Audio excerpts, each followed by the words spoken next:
नमस्कार दर्शक बंधु ओडिशा जियो चैनल को आपण मानक स्वागतम। प्रत्येक व्यक्ति निज जीवन रे सफल होई जने सफल व्यक्ति हेबाकु चाहंती।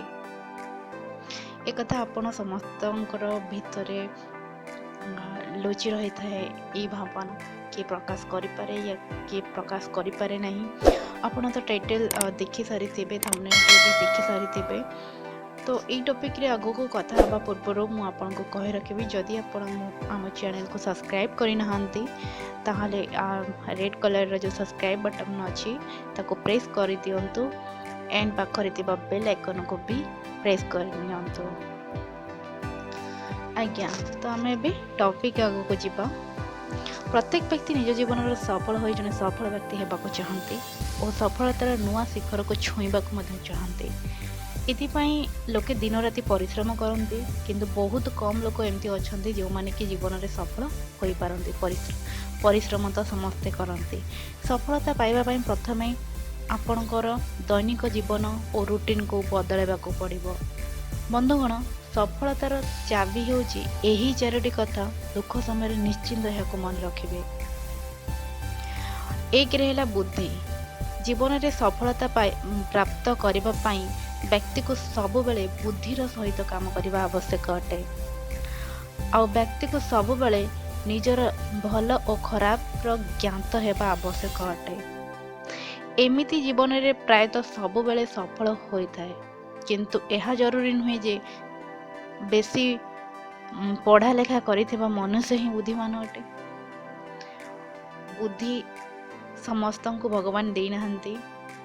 बुद्धि जो मान को देइछंती तो से माने बुद्धि खटांतु। बुद्धि भीतर रखिले किछि भी हेई परबनी। आपण को बाहर करंतु, तो यूटिलाइज करंतु।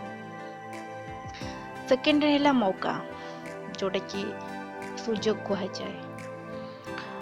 व्यक्ति को तार जीवन में मिलिथिबा सुजोग केतेबेले भी हरेबा उचित नहीं। कहीं ना जीवन में सफल होगापाई सुजोग बारंबार मिल न थाए। आ प्रत्येक काम परिश्रम और सचेततार सहित करबा उचित अटे। सब बेले भाग्य और भगवान भरोसा रे बसवा उचित नुहे। तो जितेबाला भी आपन को सुइटेबल लगुच भावुं एटा मो सठिक सुजोग, से सुजोग को से मौका को केबे भी हाथ छड़ा करंतु नहीं। तीन रहा परिश्रम।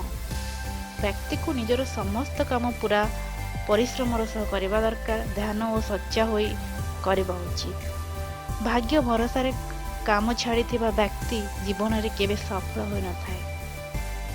आपण भाग्य को आदरी रही परिबेनी। आपण कर्म परिश्रम करि चलंतु, भाग्य आपणकर रात निहति देव। चतुर्थ रे हमरो लास्ट ऑप्शन जोटा कि त्याग। व्यक्ति को निज जीवन में सफल हेबा पाई, एक सफल व्यक्तित्व हेबा पाई बहुत किछि त्याग करने को पड़ी थाए।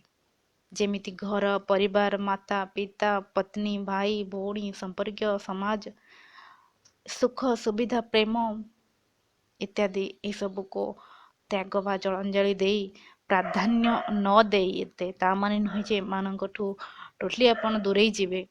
एते प्राधान्य न दे निज कर्म उपरे, निज लक्ष्य उपरे फोकस करबा उचित। दर्शक बंधु, जदि ए वीडियोटी हमर भल लगी थिबो ताहाले लाइक और कमेंट निश्चिंत भाव में करेंगे। शेष में कही रखिबो सब्सक्राइब निहांती करंतु। नेक्स्ट वीडियो रे आउ एक नुआ टॉपिक रे आमे देखा हवा। Thank you.